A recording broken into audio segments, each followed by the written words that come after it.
അങ്ങനെ ആദ്യത്തെ അടി നടന്ന ദിവസം തന്നെ അതും നടന്നു. അത് രണ്ടാമതും നടന്നു, മൂന്നാമതും നടന്നുകൊണ്ടേയിരുന്നു. അങ്ങനെ ഞാനും സീമയും കുഞ്ചുവിൻ്റെ തട്ടുകടയിലെ അക്കാലത്തെ ഹിറ്റ് കോമ്പിനേഷനായ കപ്പയും മുട്ടയുമായി മാറുകയായിരുന്നു.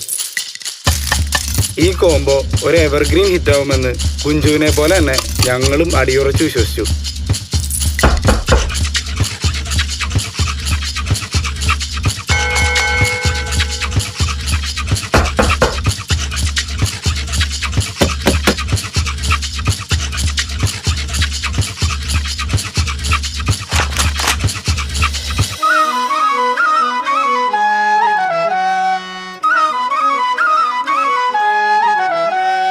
അയലത്തെ പെണ്ണിൻ്റെ ഉള്ളിൽ വന്നു പള്ളിപ്പെരുന്നാളു കൂടി.